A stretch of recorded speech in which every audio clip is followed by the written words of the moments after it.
Wow. This is the sixth training I think we're having with Dara. It's just been wonderful to have this a deeper dive into the protective factors. And many of you already know Dara, but I'll give a little bit of a bio about her. She attended her first Parent Cafe in 2008 and has been involved in the whole Strengthening Families movement ever since. And she actually consults with many organizations and that wish to authentically engage families. And she's worked with several project launch grantees across the country, assisting them with implementation of the CAFE approach. Before consulting in the family strengthening arena, she was a sales and marketing professional in human resources and also pharmaceutical industries. Dara has a Bachelor of Science degree in Education and Social Policy with a concentration in Human Development from Northwestern University in Evanston, Illinois. Dara, my friend, so glad you're here. So glad you're here, and we appreciate you so much. So I'll have you take it away. Thank you, Beth. Thank you, Leah. Thank you, everyone, for being here. I know our favorite thing is not to be on Zoom, and it's okay to feel that way. So I want to just acknowledge that you are here on Zoom with me and that we're all together. This is the sixth.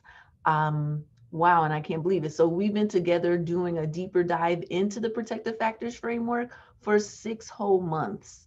And today we're going to focus on the social and emotional competence of children and then do a little bit of a wrap up to bring everything together.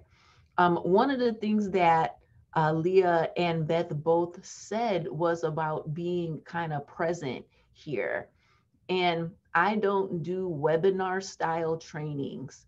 The training that I do is experiential, and I'm going to be asking a lot of questions. Most of them will not be rhetorical. And so I'll be looking for answers and looking for body language to show that you're connecting to me and each other and to the material. So it is very hard to connect with you if your camera's off, especially if only like 5 people in the whole training of 50 people have their cameras off. It's just very hard as a trainer and as an individual to connect with black boxes. I'm just All right, saying. I turned mine on, Dara, so I'm here Yay, with you. thank you. Now I understand if you can't keep it on all the time and you can turn it off and on and all this kind of stuff, but the experience is for all of us. And being able to connect and see faces is just helpful for me because if I don't see faces, I don't know if I'm going too slow, if I'm going too fast, am I boring? Are you laughing at my jokes? I don't know, right? So thank you for And those of you who are turning your cameras on. I really do appreciate it. It just helps give me energy and it helps give me life. I'm just saying we're going to be together for 2 hours. At some point during the trainings, can I see your face? That's it. And then especially when we go into breakout rooms, if you're able to like unmute your camera and in that small, more intimate space, please feel free to unmute. No pressure here, just saying, I love to see your faces. I need to connect with human beings while we're doing this. it's So fine to eat your breakfast. yes, or whatever And other snack, yeah, your ice anything. cream, Oh, whatever pizza. this morning. So today, we're talking about the social and emotional competence of children. And just as I'm just gonna give you my bias really real upfront about this protective factor. It's my favorite one. That's the first bias. And then the second bias is that to me, this protective factor should be the social and emotional competence of children and adults, right? So we're going to be talking about that. We're going to spend time talking about what it means to be social and emotionally competent and how we get to that place and why it's important for youth to be social and emotional competent, and for us as adults as well. But I'm going to start off with the video, and I'm just going to invite you to turn your camera off while the video is on and just watch it and breathe as you watch it, because it's about breathing and it's about social and emotional competence. Now let me make sure everything is checked. I'm going to turn off my video too. And give me a thumbs up if you can see and hear. Just want to make sure. I get really mad when my brother hits me a lot. I don't like it when you say you don't want to play with me.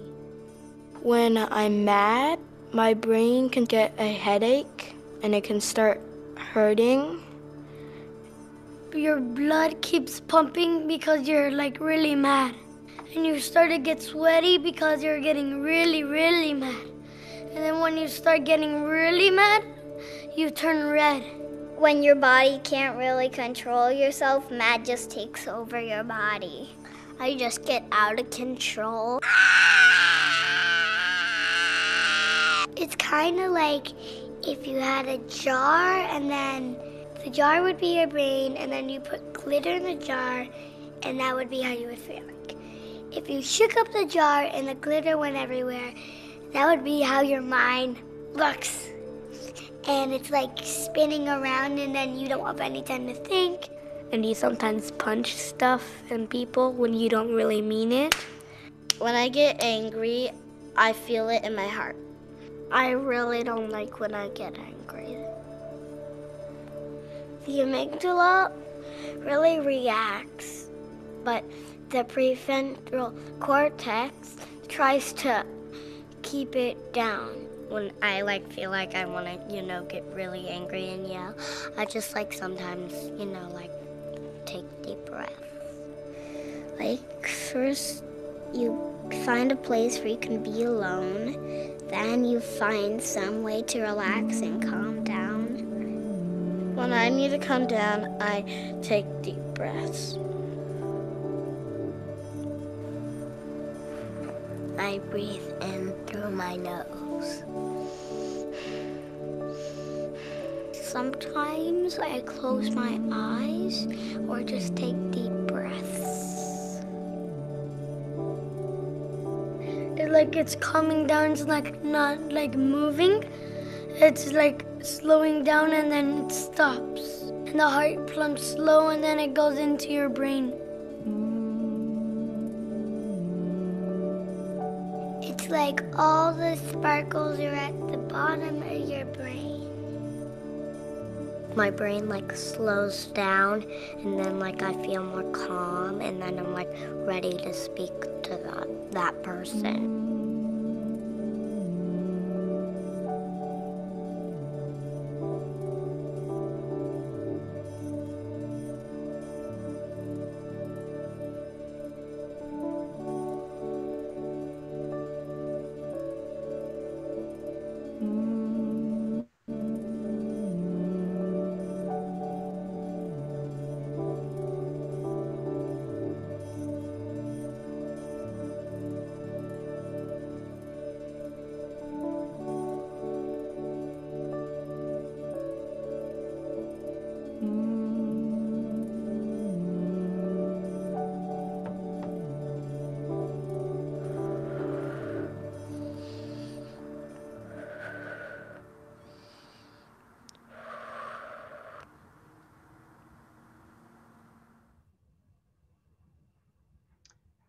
So just take a moment to take several breaths, however you need to breathe at this time.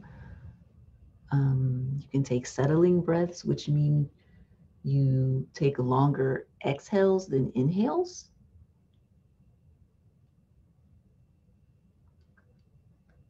Just take a moment to center. Even though we're working from home, many of us, we still have a morning routine that may be a little bit rushed.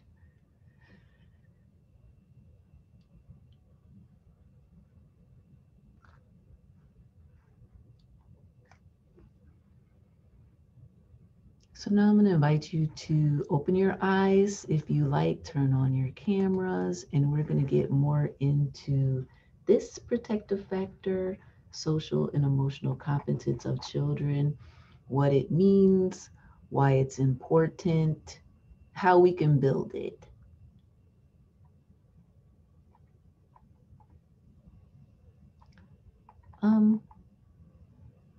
Someone tell me what you think social emotional competence is.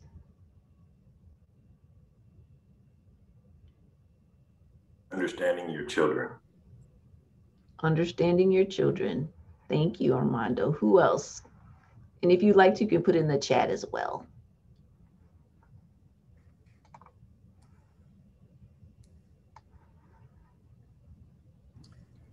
Children able to recognize their own emotions. Children able to recognize their own emotions. Us as adults. I get really mad when my brother hits me a lot. Sorry, I haven't figured out how to advance slides without the video starting again. But here's the official definition, or one of the official definitions. This one is from 0 to 3 around children's social and emotional competence. And we can apply this to adults as well. This is just for people, in my opinion. And remember, that's my opinion. The developing capacity to experience and regulate emotions, form secure relationships, and explore and learn, all in the context of the child's family, community, and cultural background. So I want you to pay special attention and just continue to think about regulating emotions and securing relationships, or form secure attachments and relationships, right? So when we're speaking with families about this protective factor, would we say, like, I want to talk to you about how you're helping your child to regulate their emotions? Who would, I mean, think about that language. Is that language that helps us connect to families? Remember, all of this is in also building protective factors is also in the context of a relationship, a positive relationship that we have with families, which means that we're meeting families where they are, and we're using language to explain, just in very lay terms, what we're talking about. So for me, when I was first introduced to this protective factor, I was just like, oh, this is about, do you know how to act? Do people know how to act? Has there anyone ever heard that phrase? And you're out and you're seeing, and this is happening a lot during coronavirus, unfortunately, because of the stress, that people are just kind of acting a little like they don't know how to act because of the stress. So knowing how to act, knowing how to express our emotions appropriately, and knowing how to be around people. Beth put in the chat, her mom would say people are acting a fool. That's kind of what my mom would say too. So Terry said, children able to express how they feel and how to cope with their emotions and calm down. And that is really what the video was about. It was about children recognizing that our emotions also have physical feelings sometimes, especially distressing ones, connecting those feelings, and then figuring out a way to calm down. I love that little girl, that Snaggletooth in the video, who goes, and then I do this, and then I'm ready to talk to that person. And I'm just like, okay, right? How important is this? That children learn the tools to calm down, and adults too, because we're supposed to be teaching them. So in strengthening families, the approach to this is about finding and acquiring this competence is one of the primary developmental tasks of childhood. and that all the other protective factors are somewhat implied. This is a protective factor that we're actively teaching children, whether we are doing it on purpose or not. Everything we do, they do. How many of us on here have kids? Have kids or mentor young adults, or have younger cousins and nieces and nephews? Anyone that's shorter than you, looking up to you, that's under the age of 18, that we have influence over, is looking at us to figure out how do we do certain things. So they're learning social and emotional competence or not competence from us. We can also do formal teaching around this as well. But I love this protective factor because every day we get a chance to practice it. Because something's going to make us frustrated almost every day, especially now. How do we deal with it? How do we deal with it in front of our kids or those youth who are looking up to us? They're learning. So if I come home and had a bad day and stop in the house and slam doors, then when my kids get frustrated and they stomp around the house and slam doors, and I'm like, whose door are you slamming? Well, they just got it from me, right? Because they are doing what they see me do. How many of us has ever been totally embarrassed by our kids because they said something that we said, and just like, oh my God, I don't know where they got that. Right? Because they mimic everything that we do. So this competence, it says, does not evolve naturally in a relationship with a consistent, caring adult, attuned adult that actively promotes development of social and emotional competencies is essential. And that us parents and caregivers and teachers and mentors and just people who are older than young people have a role to play. So when we talk about development, what type of development are parents and caregivers usually focused on? Somebody unmute and tell me, or put it in the chat. When parents normally go ahead. Normally, okay. Since I have a home daycare, so I have my children, some of them start since 3 months old. And the development of social emotional development is so important. And then they develop through the years, day by day, every day. And it's so important for us to understand and teach them their emotions. Like, for example, when there's a small baby and you're changing a diaper, it's a little bit cold. It might be a little bit cold for you. Oh, it's irritating, or narrated their feelings. Oh, you get upset, or oh, you're hungry because he's crying. Oh, he is a bottle to make you feel better. You know, doing that. And then when they start getting bigger, it's saying, oh, you get upset. Oh, you're really happy, and narrated what they said that they make them happy. Oh, they make me happy too. And when they're like 3 years old or 2.5, and instead of, oh, you're sad, oh, I'm sad, or, you know, for them to learn their emotions, what sad means, what mad is, what irritated is, what is. Maria, yes, you're taking over my training. You're going so far ahead. I'm gonna ask you. I'm so sorry. No. I love it because you're in a position, and I'm gonna call on you at certain points too, because what Maria is bringing up is giving children the language. And how many of us don't have the language, and narrating how children feel for them, and providing the language for them, right? So she's teaching the young people, the young children in her care to have emotional literacy.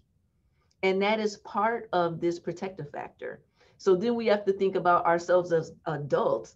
What is our own emotional literacy? how many words can we conjure besides sad, mad, happy, right? Which are the 3 most common ones for kids and actually for adults as well. So before we continue, I want to back up and say, what development are we most focused on as parents and as caregivers? And even when we take our kids to the doctors, what is the focus? I'm giving a hint on my Dara. Yes. Dara. So from maybe this might not be the right answer, but from what I've seen, unfortunately, a lot of parents and caregivers are focusing on the education, like, oh, is my kid writing their ABCs by 2?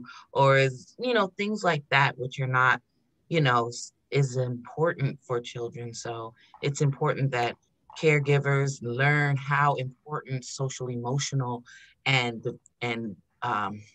competency is, so they can focus on that, because they're going to learn those educational skills in kindergarten and they're going to have so many years of that. But I've noticed that it's put to the forefront.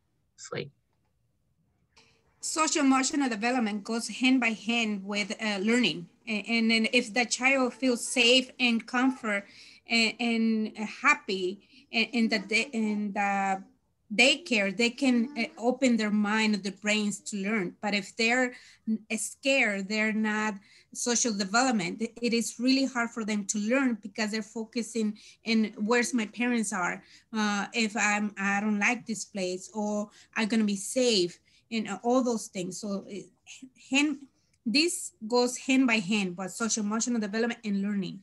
And before they used to not pay that much attention, now they do, which is so important. Right. So social emotional learning is the foundation. It provides the foundation and the scaffolding for our intellectual abilities. And we're going to get there. Beth, did you have something? Yes, I just want to say, like you have on the slide, I think most parents early days, when you have an infant, you're worried about their physical development, their gross motor development. Are they able to use their bodies in the way that's supposed to? They're not there at the social emotional place. That's right. And even doctors' offices focus, the pediatrician, a lot of time focus is on the child's physical development. Are they sitting up? Did they roll over? How are you putting them to bed? A lot of the questions are all about the physical ages and stages. All of us have heard of infant mental health consultants, right? So an infant mental health consultant, that means that an infant has mental health needs, right? Other than, the physical needs, the having things to eat and all those things. So this is really about broadening our conversation around child development to include social and emotional development. And that the physical development and the milestones are heavily focused on, and they're really important. But these social and emotional milestones are just as important. They're more challenging to track. And often because they're more challenging to track or identify because they often involve things like increased self-awareness and must be observed over time. So we have to be looking past our children or the children in our care physical development to notice their social and emotional development and how important this is for parents, and especially remembering that this framework is a CANS framework. This framework is a child abuse and neglect prevention framework. So how does that impact our thinking around this protective factor? If children have the vocabulary, the emotional literacy to tell parents what they need, they are less likely to be abused and or neglected, because they can say, I need, and it won't exactly sound like I need, but they will be able to talk about their needs. So here's the two-pronged approach around working with parents to understand social and emotional development and what it looks like and what it means and what it feels like, and then direct work with children, the work that Maria is doing, and the formal work that we're doing to help children develop social skills and emotional skills. So there's, as providers, we're kind of working both sides. But also part of this conversation is, where are we with our own, development? So literacy, emotional literacy, development, all of that. So these are the factors that promote social emotional competence in young children. I'm just going to say this for all children, for old children, for adults, everybody, right? I'm not going to read the whole slide to you. Just kind of look at it for yourself. All right, okay, this is what fosters healthy social emotional development. Out of these bullet points, what would you say, and you could put this in the chat, which of these are parents most challenged with right now? Which of these bullet points? Because this is what the adults in the child's life, whether they're a parent or not, the natural parent, biological parent, this is what the adults in the child's life, what we need to be doing to foster this healthy development. So which ones are you thinking are the most challenging for you or the parents that you are working with? Someone says, establishing a new routine during the pandemic. Who else? Anybody else?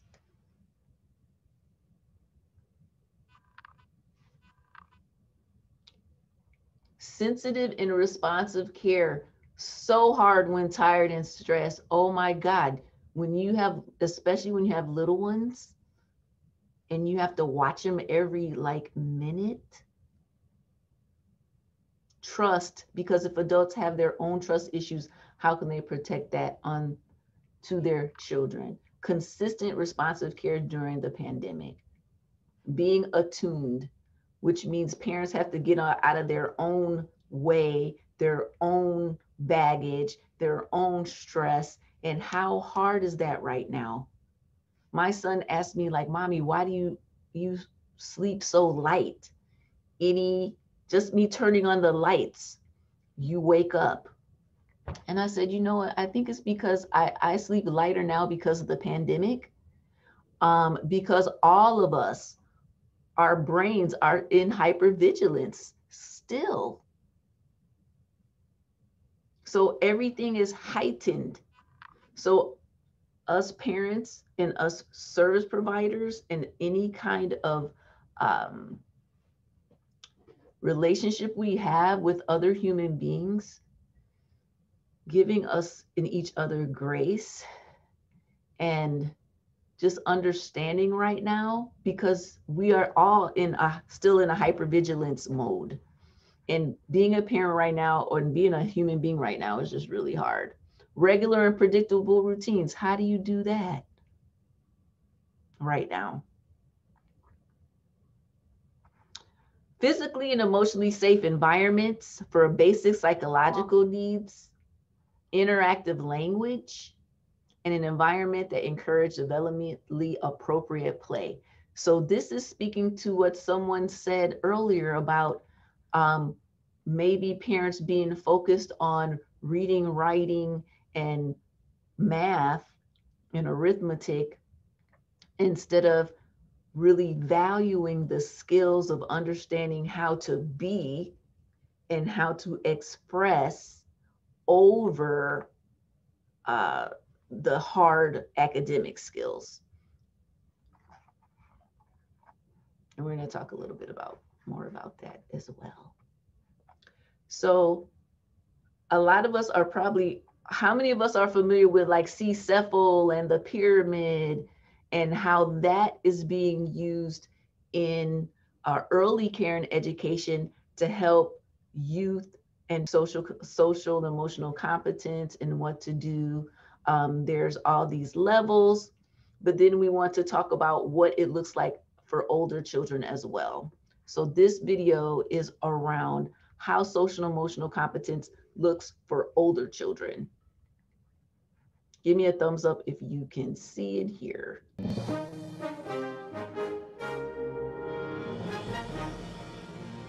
Next tonight, learning about reading, writing, and feelings. Our story comes from special correspondent John Talenko of Learning Matters, which produces education stories for the NewsHour. My name is Claudia, and when I'm very angry, I cry and scream. Once a week in Shirley Guerrero's fourth grade classroom, students set aside academics to focus on a different kind of learning. I feel angry when you bother me because I need respect. I feel disrespected. Guerrero's students at Public School 24 in Brooklyn, New York, are learning to identify their feelings and communicate what's behind them.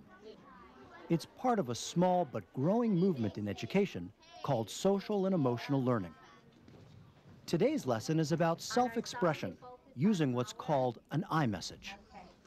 My name is Julia, and when I'm angry, I want to yell at people for no An iMessage is basically a way to communicate. It opens up communication, and it helps kids do exactly that, express their feelings and what they need.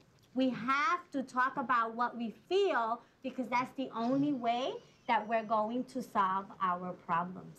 A lot of children hold in what they're feeling, and then that's what interferes with their learning. We're going to embrace the anger, but we're going to transform Watching you in your class, I thought, she's their therapist. No, far from it. That's not what we're doing. It's not about therapy. It's about giving them the tools they need so that they can deal with those emotions so that they can focus on the academics. So pay attention to what I'm doing, and then you're going to try to... Down the hall, a different kind of lesson. The teacher is Martine Alvarado. Okay, so Kevin, you want to start? Mr. Alvarado, I have a problem outside in the schoolyard that a kid is calling me a midget, and Mr. Alvarado? Yes. My lesson today was on active listening. I wanted them to actually see what poor listening looked like. I can't do stuff because I'm weak. Mr. Alvarado, are you listening? Yes, I'm listening. If you're actively listening, you can better understand where one person is coming from their own point of view. Mr. Alvarado. Yes. All right, so what happened there? Who would like to share out? We're trying to teach kids here how to get along with one another, how to speak with each other, how to be respectful, how to alleviate conflict. This is a curriculum that gives students a voice. It gives them a time to reflect. Action! Lessons like these are taught throughout this school, and now in about 10% of public schools nationwide. States are getting behind it, making social and emotional learning a requirement. The movement started with this book, Emotional Intelligence, by psychologist and science writer Daniel Goleman. Social and emotional learning is life skill training. What are the skills? Well, self-awareness is the basis of good judgment in life. Managing your distressing emotions is going to help you in any situation. Empathy and sensing how other people are feeling and using that to create rapport and chemistry means you're going to have rich relationships. Social skill, getting along well, learning how to work out difficulties and disagreements in a win-win way, these are life skills any parent would want for their child. Interest in the field has risen as families and children face greater economic and social strains. There are some children who, for whatever reason, have real deficits in social skill, in attention, in emotional self-control, which is why I think it's so heartening that these social emotional learning programs help those kids the most, because it helps them get a more equal playing field for the rest of their lives. Helping students manage emotions and find ways to get along could also help teachers. In national surveys, they've consistently identified disruptive behavior and discipline problems as top concerns. There was a lot of aggression within my classroom, and when we covered a lot of what to do when we're feeling angry, that helped the students They know how to handle the anger. They know how to stop and think. I think stopping and thinking is a key skill that they need to be able to do. When we leave the school or at home, we know how to solve our problems. These 4th and 5th graders at Public School 24 say they've changed because of the things they've learned in school. What do you get out of talking about your feelings? When I share my feelings now with other people, I feel safe and I feel like I can let my feelings out. It doesn't stay inside of me. Has this class helped you? I used to get, like if somebody said something to me, I used to get so angry. I learned to like relax for a second and like think about what I was gonna do next, like instead of just acting out of the wild. What's different about you? Whenever someone wanted to be my friend, I used to like move away from them. And now I learned that that get to knowing people is much better. So like you could like share your stuff with them and you could trust them.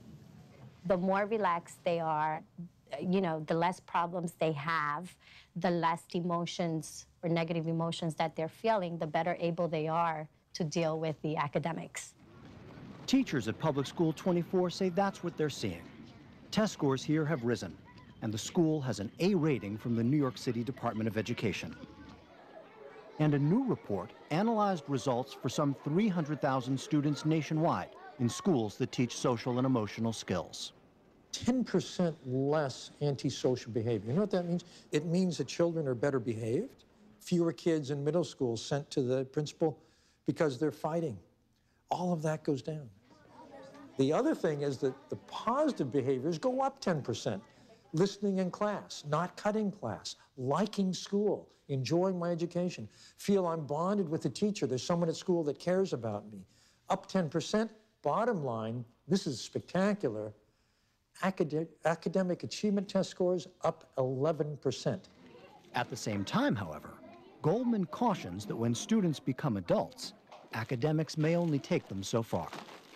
The education that we get is essential. It's the necessary platform. It's not sufficient for success, for outstanding performance. What distinguishes you is how you manage yourself and how you handle your relationships, something completely other than the standard curriculum in school. To raise test scores, schools have piled on the academics, devoting more time to math and reading, and less to things like social and emotional learning.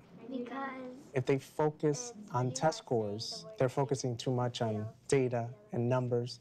But if you have this class, when they become adults, they'll have better skills, they'll have better relationships, they'll know what to do when there's conflict. I think that's the payoff when they become adults.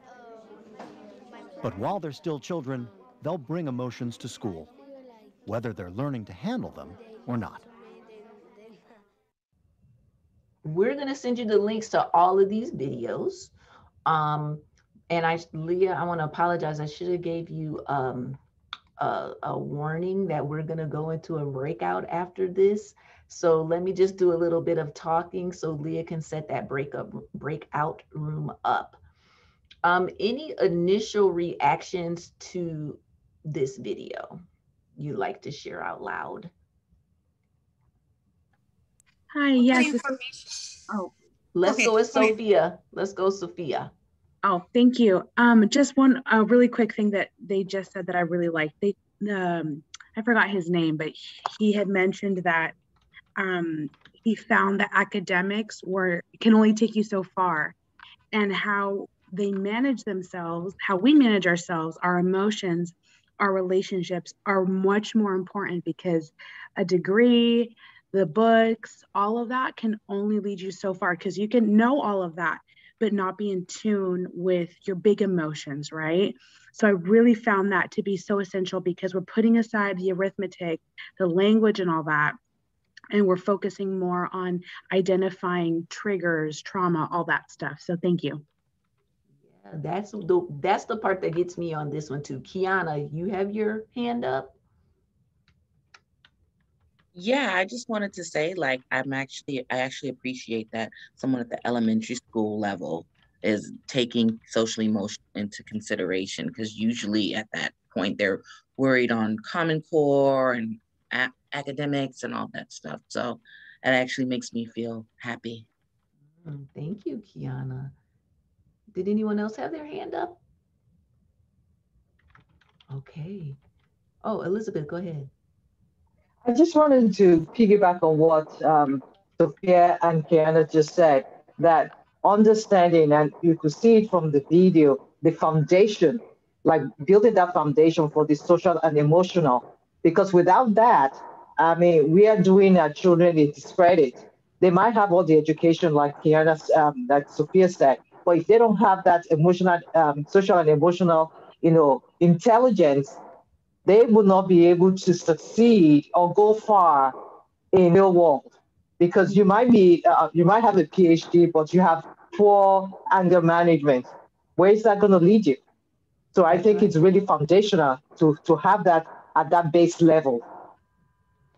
He basically said what distinguishes us is how we manage ourselves and our relationships.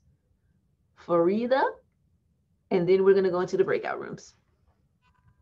You're muted, Farida. Farida, you're muted. Okay. Okay.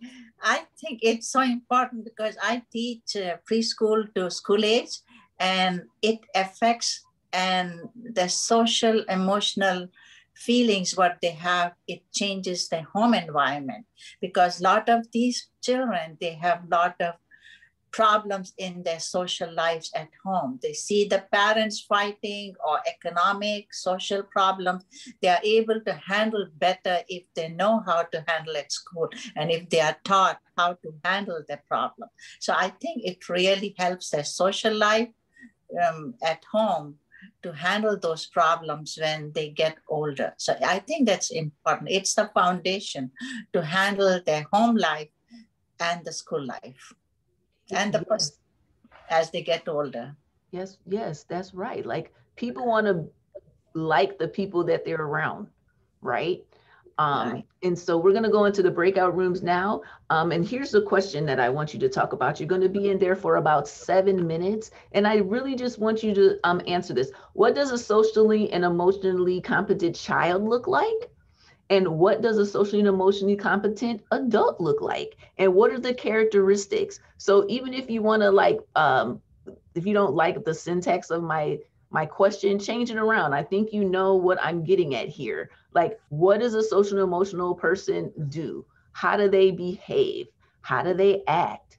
How are they distinguishing themselves? Like Dr. Goldman said. So we're going to be in there for about 7 minutes. This is really just to get you all talking about this whole concept, what it looks like for children, what it looks like for adults, what it looks like for us. So see you in 7 minutes. Thank you for your conversation. Hopefully you thanked each other as well.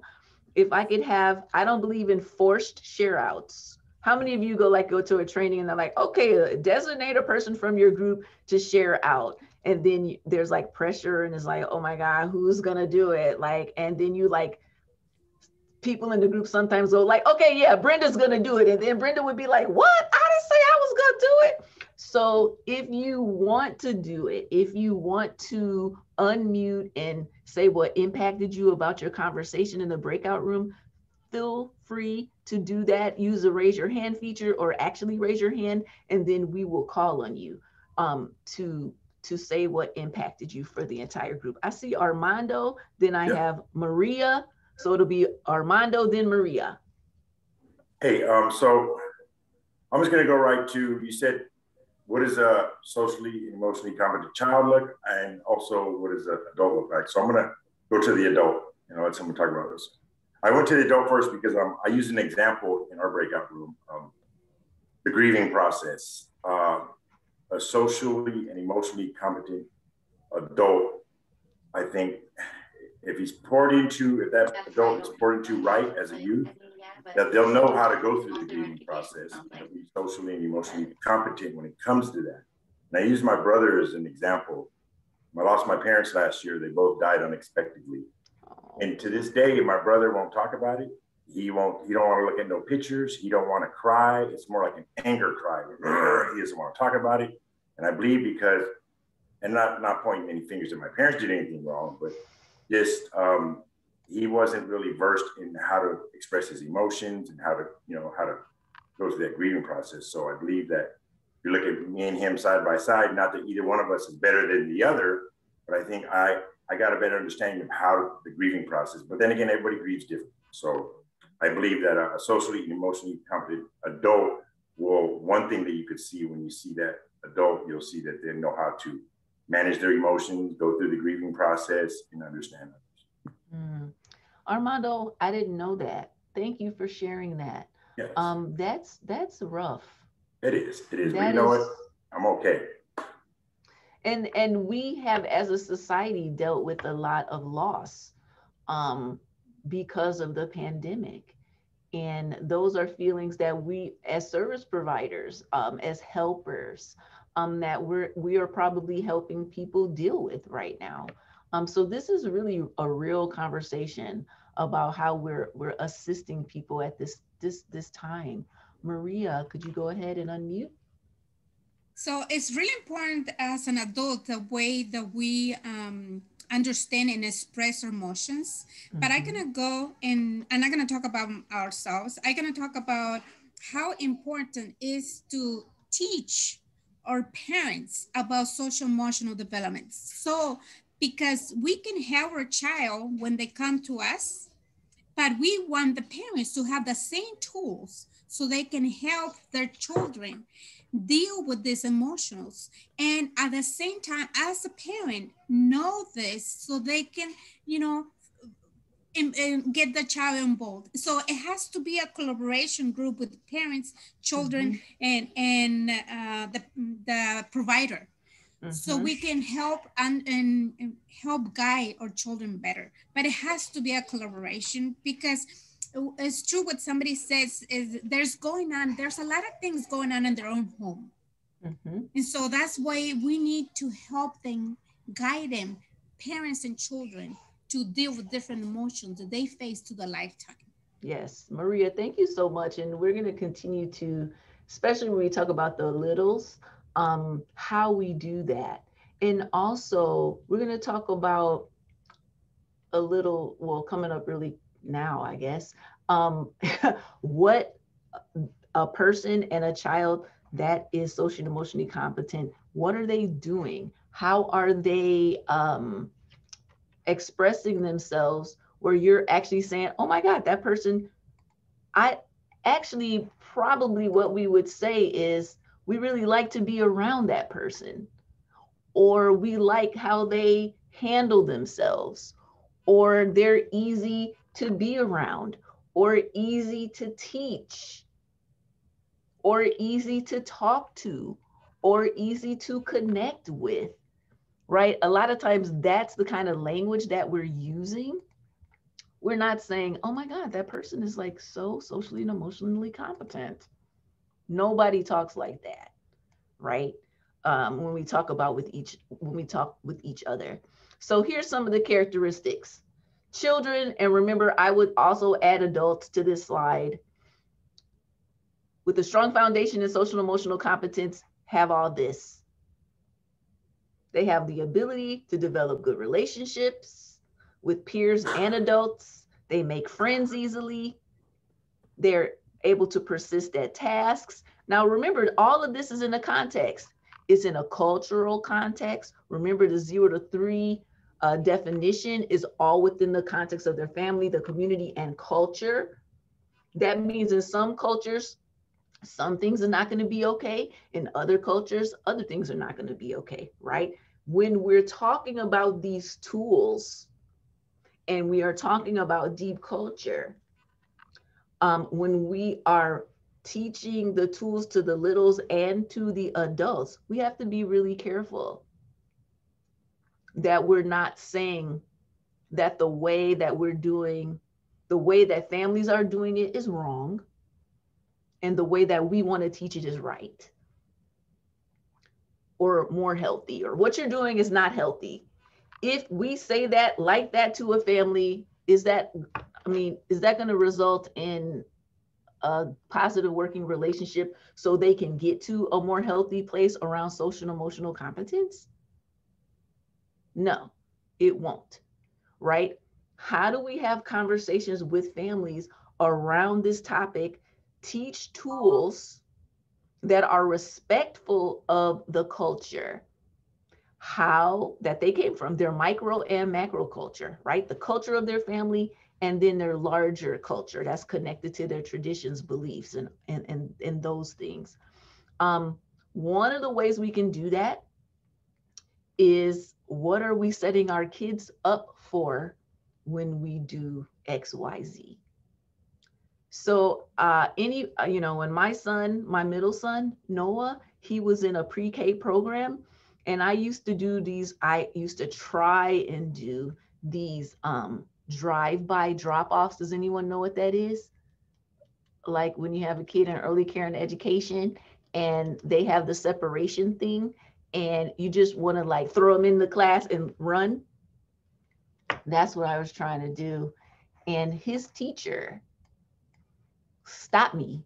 And I was like, why? I don't want to deal with all this crying and all this that's gonna happen when I do this drop off. And she said, okay, let me show you how to drop them off. You're gonna hold this, you're gonna come into the class, you hold his hand. So I held his hand, you're gonna walk over to the sink, and then we're gonna wash our hands together. So we're washing our hands, dry our hands together, and then you're gonna get on one knee. So she's telling me what to do and I'm doing it. She's modeling what I need to do with Noah. So I get on my little knee, get down to his level, and I say, Noah, I'm leaving now. You're gonna have a really good day. And you give him a hug, and then you wave to him and you walk out the door like you know how to act, basically is what she said. And so I did the whole thing. He still cried. And then she taught me when I came back to pick him up, when you drop him off the way you were dropping him off, here's what you're setting him up for. You're setting him up to be anxious. You're setting him up to be thinking, is she ever going to come back for me? That's what you're setting him up for. Now, I just was trying to not hear the crying and feel like a bad mom. But she explained to me how what I was doing was impacting him. So instead of saying like, the way that you're doing it is all wrong and da-da-da-da, she explained to me how I can do that process that continue to support the secure attachment and bond that I had with my child. So he could focus on what? While he was at school, not be focused on, is my mom gonna come back? Is my mom gonna come back? Is she gonna leave me here? When is she gonna come? Right? So those are the kind of conversations, and we have to have relationships with our families in order to have these conversations. And this is also like, a place where I would say brochures are not as helpful. The modeling helped me. The conversation helped me understand what I needed to do. Children and adults that are socially and emotionally competent are able to follow directions, are able to manage their emotions constructively. They're able to have empathy, improved health and academic outcomes, and kids who can express are easier to parent. My youngest son, Levi, he used to come home from school and he would act like that little boy said on that, he would act out of the wild. And then one day, and everything was wrong. This was wrong, that was wrong. He was just in a terrible mood. One day I finally said, what is wrong? And he just went, I'm hungry.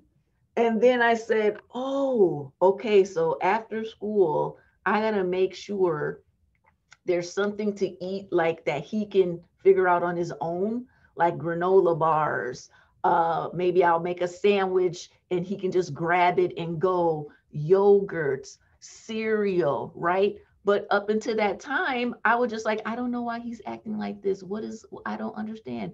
And when I finally asked him, and he was just like, I'm hungry. And then, well, he's really hangry. And then we were avoiding this meltdown that was happening over and over after school. I actually moved my dinner time up. When all three of my kids were in school, I would have a kid in middle school, a kid in elementary school, a kid in early care and education. Then I'd have a kid in elementary school, middle school, and high school. Now I have a kid in elementary school, high school, and college. So I'm always in 3, right? So I moved up dinner time. Dinner time was literally 4 o'clock. They would eat dinner then, and then at dinner time, they would have like a snack or whatever, because they would be so hungry after school. I'm like, you guys just need to eat dinner right now and then eat your snack to avoid all the hangriness. But that's being attuned. Whoever said that dinner has to be a 6 or 7? Who made that rule? We can have dinner whenever we want or whenever we can, right? Or areas of social and emotional competence are self-regulation. So when we say, oh, that person, that's sort of easy to be around. Self-awareness, they understand they can read other people like, ooh, that person might be kind of this or that, and they're able to read that. Executive functioning, they're able to shut down areas of the brain and still focus on the task at hand. And then social cognition and thinking while all of this is going on at the same time. This is really a lot, right?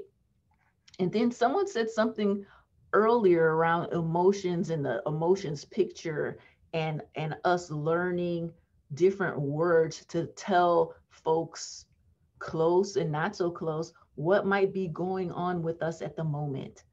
And so having a chart like this, and there's so many of them, you can Google emotions charts, so many of them will come up. And this is just a good tool to help us as adults connect our emotions to our feelings and how to express them and what words, instead of using like the typical 3 that we use: happy, sad, angry, maybe we put frustrated or bored in there. But there's a whole range of emotions, and there are other posters that have even more than this. So going back to what Sophia said and what Dr. Goldman said about this, being able to manage ourselves, that these foundations developed in these first 5 years are linked to emotional well-being and affect a child's later ability to function and adapt in school, form successful relationships. Social skills are essential for formation of lasting friendships, intimate relationships, effective parenting, the ability to hold a job and work well with others, and to be a contributing member of the community. Do you see why this is my favorite protective factor? So if all of us, if every person was socially and emotionally competent, what would our communities look like? What would our communities feel like if everyone could express? And for some people, for Black and Brown people, it's even more important that we be socially and emotionally competent. It is more dangerous for Black and Brown boys specifically not to be socially and emotionally competent, because they're already looked upon as dangerous. They're already looked upon as aggressive. And so for people of color, men specifically of color, this protective factor is a life or death protective factor. If you as a Black or brown man cannot control your anger in a police interaction,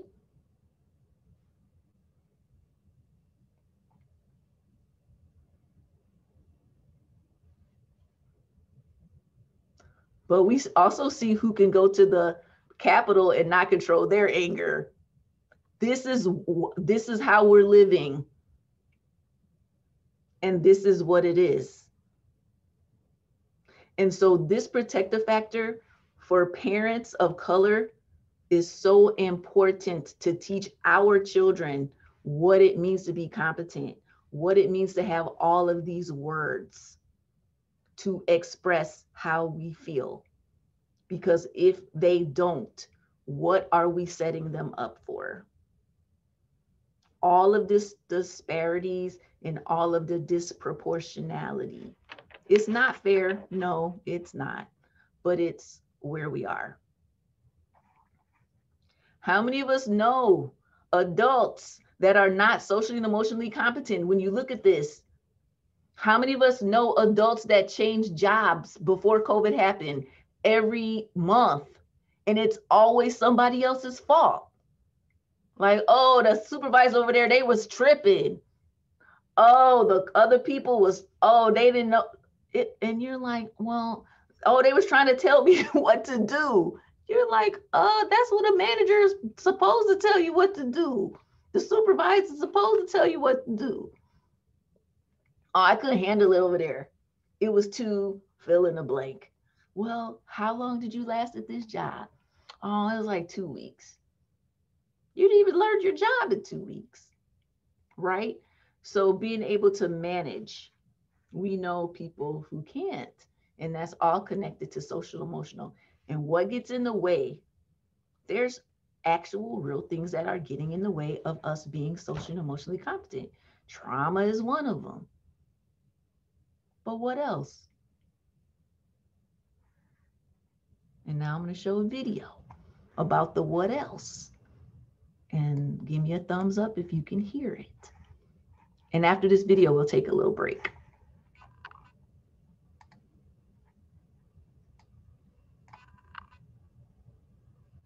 Parents. Throughout history, we've struggled to get it right. We hope we won't pass on our emotional issues to our kids, and we swear we won't make the same mistakes our parents did. We all have great intentions, but something seems to get in the way. Let's look at what that might be. At Circle of Security Parenting, we believe that being emotionally available to our children and their needs is the key to doing our best as parents. We call emotional availability being with. It means teaching emotional intelligence by being with our children in all their feelings, like sadness, joy, anger, curiosity, pain, frustration, excitement, and so on. Being with children helps them understand, trust, and move on from feelings. And knowing someone is with them in their feelings helps children feel less overwhelmed and more secure. Decades of research backs this up. For parents, some of this comes easily, but other times our children express emotions that make us uncomfortable, so we pull away or try to overrule their feelings, which leaves them on their own. We do this because our children's feelings can trigger strong emotions in us. We think of it like this: our history during childhood of how core people responded to our different emotions creates the background music for how we experience our children's feelings. Let's look at this example. This girl and her father have been enjoying time together in the park, but suddenly aware of the time, Dad says, "We need to go."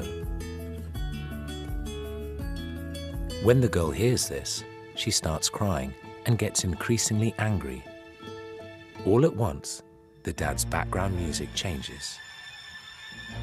The background music that is playing for the father right now, we call shark music. As it turns out, the dad's own mother was uncomfortable with loud displays of emotion, and she didn't know how to handle them.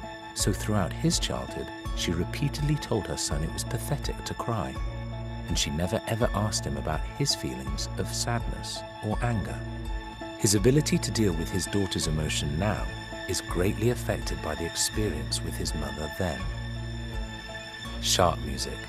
We're rarely aware it's playing, but it's our past experiences telling us to be afraid of or uncomfortable with a feeling or need that is actually safe.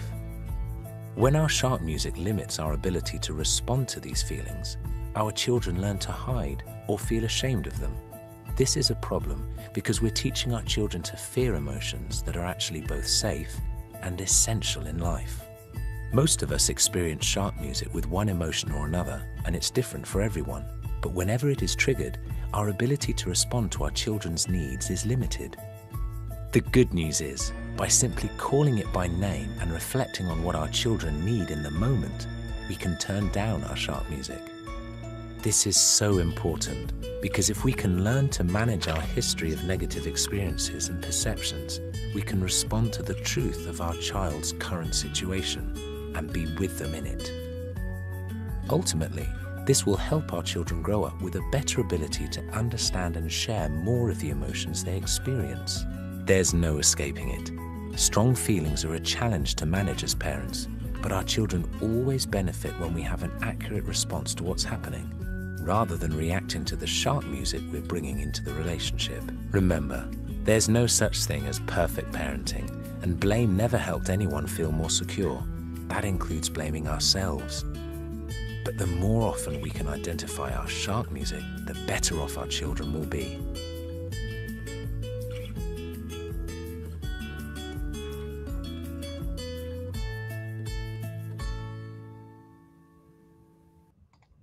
Okay, let's take a 9-minute break.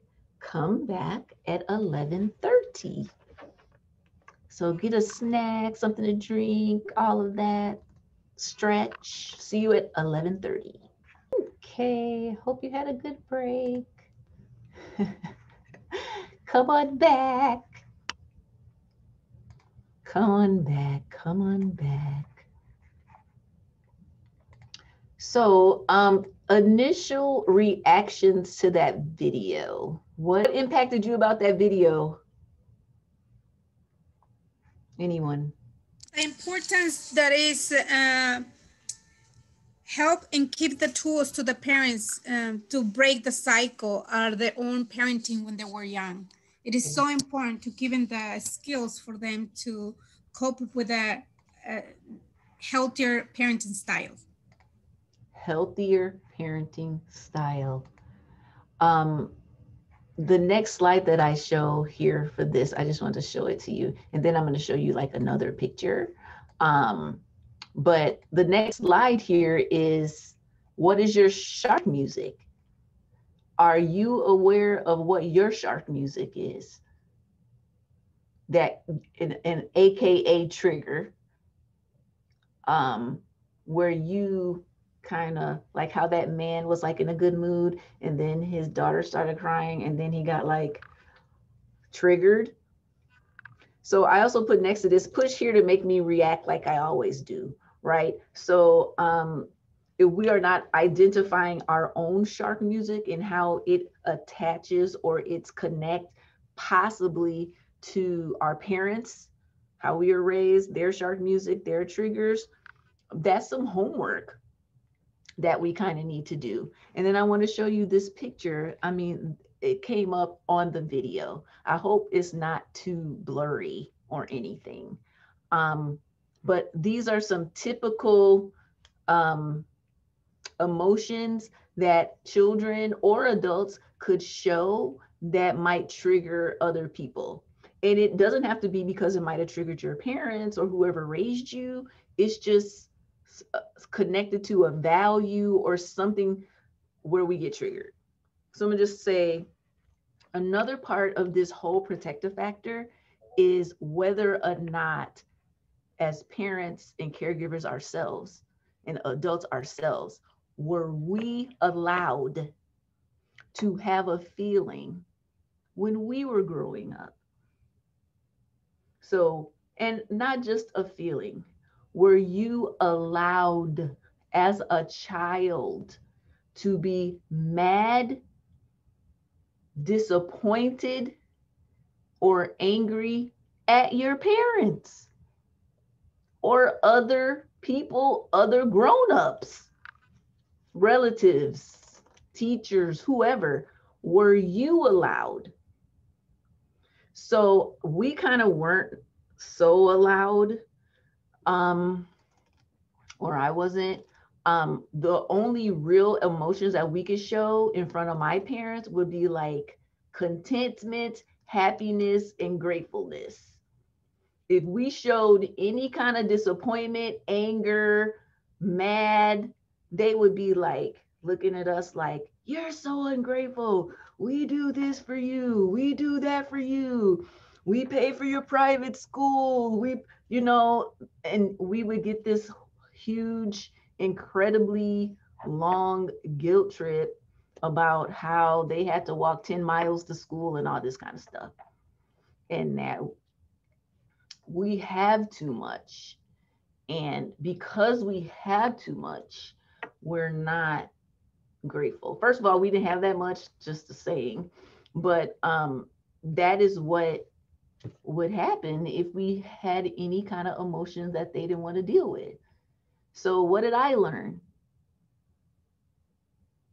To hide, which is what the guy says in the video. So when we don't know how to be with a person that's feeling a certain emotion, especially if they're little and they're children, then they hide the emotion, right? So if we felt some kind of way toward my parents, me and my brother would just kind of go to our rooms and just work it out.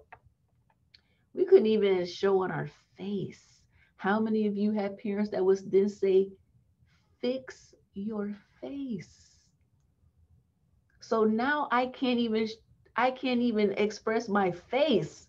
I have to hold everything together, hold everything inside, and then have a fake smile to boot.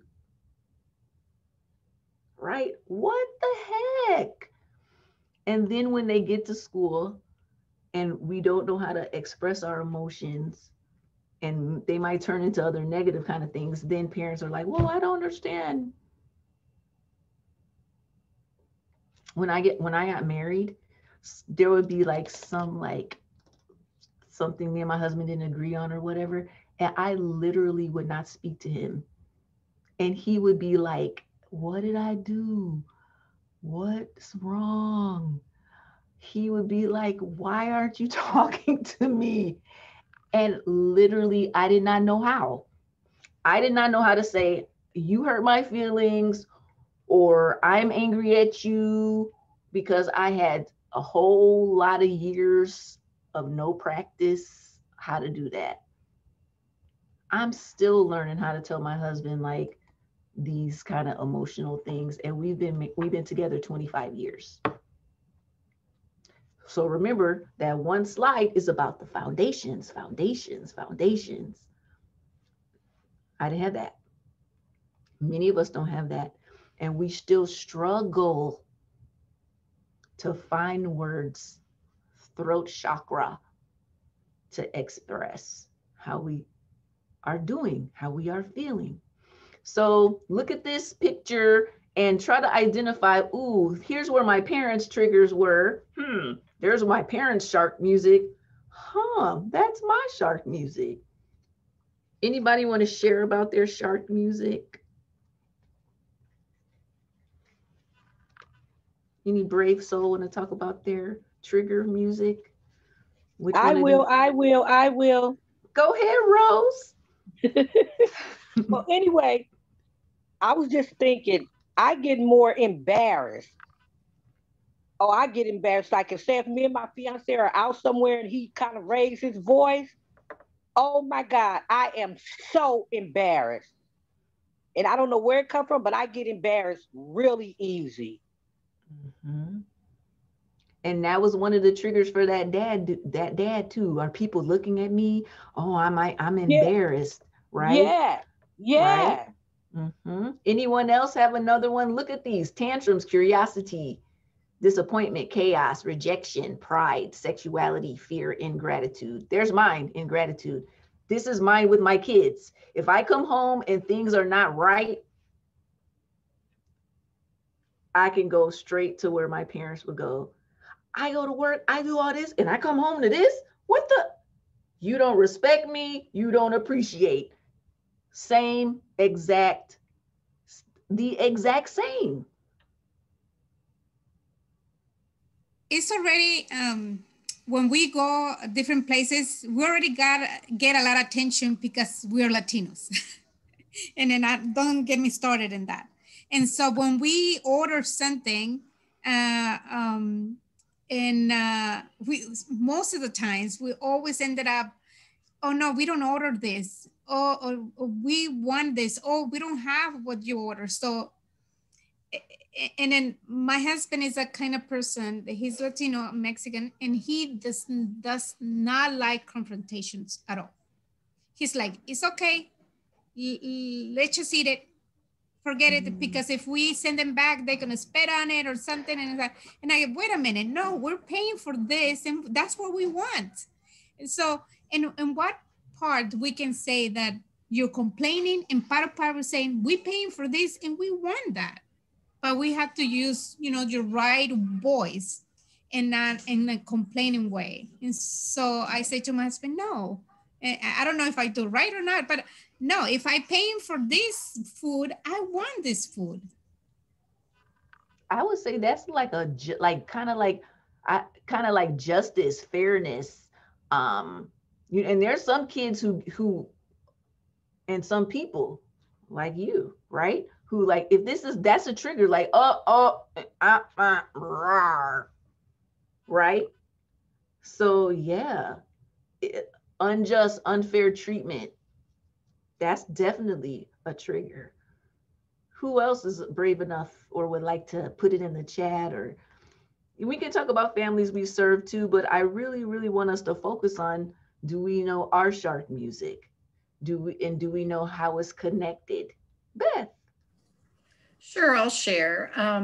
So my understand, like the circle of security, that, you need to help your children move away from you to explore into the world and be happy with them and excited and join them. And then they're going to need to come back to you, and you need to have your arms open and ready to pull them in and welcome back and let them rejuice. And my experience as a kid was that, my mother had a really hard time with connection and physical connection and being needed and all of that. So you learn as a kid to do what your parent needs you to do. So I sort of learned to keep distance and all of that. So with my kids, my shark music came when they started to move away from me, when they didn't need me, I would get a little panicky when they would. So I would, kind of in not always a good way, try to hold them back a little bit. Now I was conscious of it, so I think I probably didn't do as much harm as I could have done, but that definitely I realized was my shark music when they weren't needing me, when they kind of were on their needing to go explore. And so anyway, so that's a little example from me.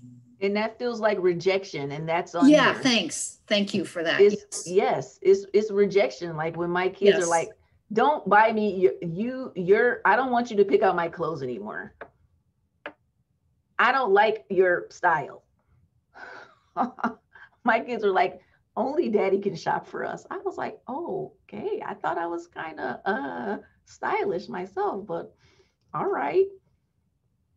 Right. So a lot of this conjures up feelings for parents. And a lot of times we might not even be aware of where it comes from. And in our relationships that we're forming with parents as service providers, it's like, how do you have this conversation and not have a relationship? It's so hard. And in groups too, though, that's where the power of the group comes to play. So when everyone is in the group talking about what my parents did, how it made me feel, what I do, it makes it a little bit easier to open up. And it also helps me when I hear everybody else's story, I'm doing like an internal inventory. Do I do that? Ooh, I wonder. Ooh, right? So the power of parent groups can really help around this protective factor a lot. So now what we're going to move on to really is back to this to the Strengthening Families logic model. So this is the logic model for improved outcomes for children, and we're on the social and emotional competence of children. So there's two strategies that undergird this protective factor. The first one is that we're facilitating children's social and emotional development. And that means as the adults in the young children's lives, in all children's lives, that we're doing what's in this circle, providing nurturing and caring environment, use of a structured curriculum, right? Developing with teachers, parents to support and respond to the challenges and observe to signs that children are not developmentally on track socially and emotionally. That's the first one. And then I'm not gonna play this video, sorry you guys. Oh, wait, hold on. Wait, okay. That's the whole strategy in the definition of the strategy. So now what we're gonna do is we're gonna go into a little bit of discussion around this breakout or this PowerPoint slide. So there's everyday actions that support this strategy, that support this protective factor, and they're here. So the first is help parents foster their child's social and emotional development, model nurturing support to children, include children's social and emotional development activities and programming, help children develop a positive cultural identity and interact in a diverse society, and then respond proactively when social and emotional development seems to need support. So this is an example. So the example here is like, tell a child to stop crying. How many of you have been with a kid, they are crying and you're like, stop crying? That really is not effective. It just basically is telling them, I mean, just suck it up, basically. Especially if they're not done crying. And then you get all that, like when they're trying to stop crying. So instead of telling a child, you need to stop crying, or you better stop crying, or if you don't stop crying, this is what's going to happen to you, which we have all heard those 3 terms. Instead of that, giving a child words to express or say how they're feeling, or asking them like, okay, I see that you're crying. Is it because this, or is it because of that? So what you're gonna do now, I'm gonna stop sharing, and we're gonna go into breakout rooms for like, it's actually kind of late. We're not gonna go in breakout rooms. What I want you to do is just look at these everyday actions and think about strategies that you are already doing in your work that connects to one or more of these everyday actions. And then please, if you would like to, open the mic and give us an example of your everyday action. What are you doing in your program to teach this? What are you doing in your program to show this? Part of the time with going deeper is really figuring out what this looks like for the children and for the adults. But then there's another step around how do we build this with families? And that is this part. What are you doing? How are you doing it? How are you building this strategy? And if you're not, what could you be doing?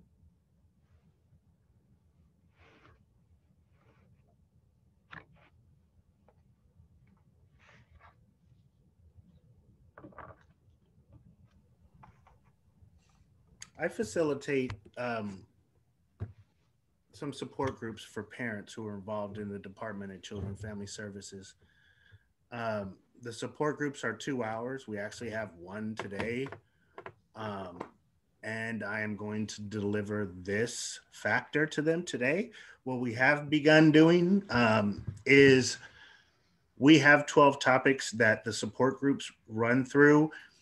but now we are adding the protective factors to every group. So we go through all the protective factors. Today is going to be this one because it's really fresh, and I thank you, Beth, for the link to the video. I will be showing that today in the group.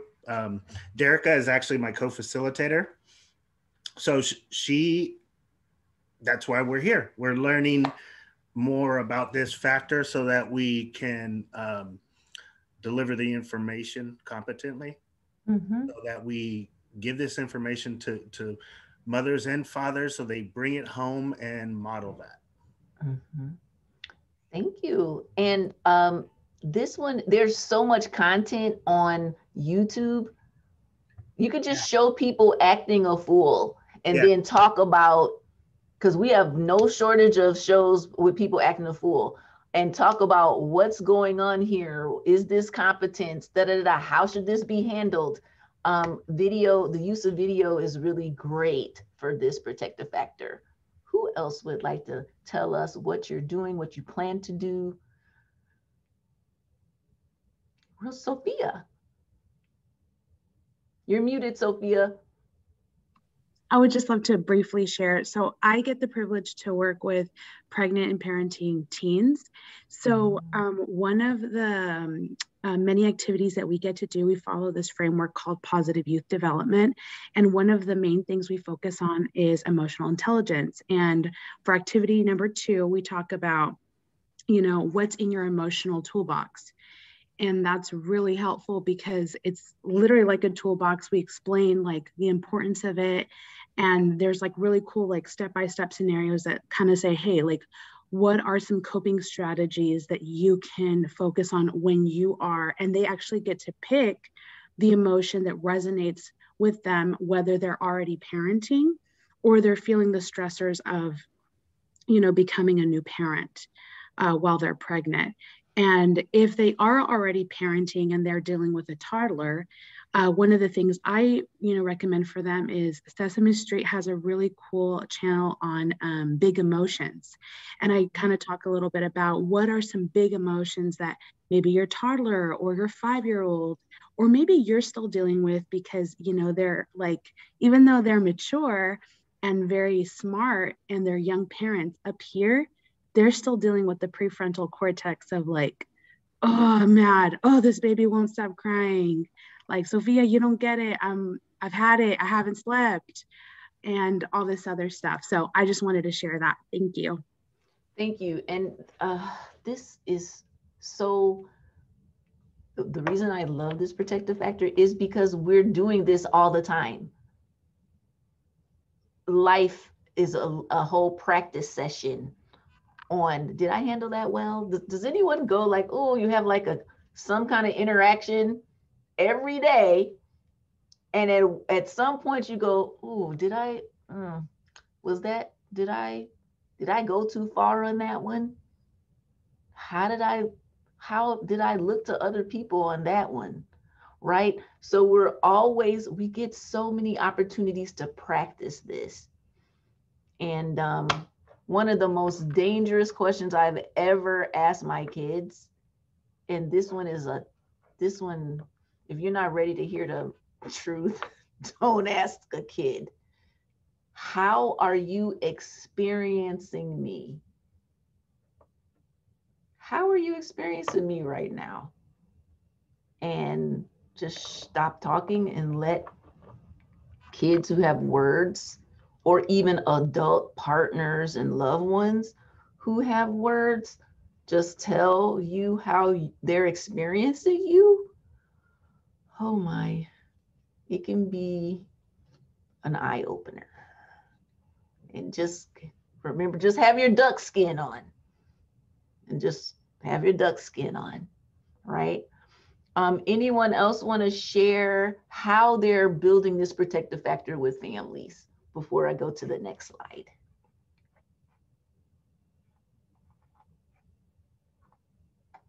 No? Okay. For me, as a family daycare, I get to have a closer relationship with the parents because I'm the provider. Mm-hmm. and the one that deal with the child every single day is not a different person, it's just me. And we create a strong relationship, and that's the key for my work. But one thing that I have learned through these years, I never give a suggestion unless they ask me. But I do observations, and I seen doing this, how she's doing at home, and then things like that. I do that, and since that has worked for me really well, instead of me just giving, oh, you should do this, you should do that. If they ask me, well, what I do in here and it works with me is this. Maybe you want to try it at home and see if it works for you too. That is so strategic, and thank you. My kids went to family daycare before they went to center-based care, and family day. I loved my lady. Her name was Miss Ruth, and she actually would give a unsolicited advice. But it was kind of like okay, because it's like a family and family daycare. But you are so correct in your approach, offering what we see and being curious about how things are going around a certain behavior. That's what Miss Van Osdal will do too. She was like, I'm noticing that Levi does this. Does he do that at home? And then I could go, and then, right, I go, oh, yes, or oh, no. And Levi, he's my youngest. We have a lot of conversations with him, with all of his providers and teachers about home behavior and school behavior. So I'm going to show my screen, and we're just going to review just a little bit this whole framework. Remember, the Strengthening Families framework is for all families. It's not just for those families and those families who have this going on, or child welfare involved families, or poor families, or it's for every family. All parents need to be resilient. All parents need positive social connections. All parents need to know the knowledge of parenting and child development. All parents need to know how to access concrete supports in times of need. And all parents need to be working on their own social and emotional competence and teaching social and emotional competence to their children. That's for all parents. That we're building on strengths to buffer risks, to promote positive outcomes. We're not just like seeing everything that's wrong with the family first. We intend to find, and we will find, strengths that help us mitigate the risks. So we're building on the strengths to address the risk. We're not just risk focused. Oh, when you do, that's so discouraging. Find something that we can work with the parents. Some parents will take more effort to find, but it's there. Builds on and can be integrated into all systems, program strategies, and community opportunities. There's a way to talk about every single one of these protective factors in normal conversation without using this jargon. Today, we talked about social and emotional competence as how to act. You can put a protective factor, being strong and flexible. That's resilience. Social connections. Who are your friends and folks you can count on, right? So it's adjusting our language so families can connect to what we're talking about. No one says, oh, hey, social connection, let's go to the movies. We say, hey, girl, hey, let's get out here. Well, we haven't been going to the movies for a long time, but you know what I mean, right? Can be implemented through small but significant changes. So I discourage anybody who wants to embed this framework into your systems, your worker practice, your core functions, or your program practice to just like, okay, now we'll stop everything you're doing. Now we're going to do the protective factors. No, no, no. That is not what this is about. This is an approach. You're already doing this. How can we just do it in a more intentional and strategic way? with small but significant changes. So is there something on our intake? If we're doing intakes, is there a question we can rearrange? Is there a question that we can add that asks families about what they feel like they might be strong at or what they enjoy doing? And how do we build on the kind of information that that would give us? And this is grounded in research, is research informed and evidence informed. So the framework is not like a evidence-based framework. It's an evidence-informed framework. It's a research-informed framework, but it's very Western to have to prove that common sense things are good for us. So I need a whole bunch of studies to say that it's good for me to have people I can count on. What? Throughout millennia, people have lived in community. That's my study. It takes a village.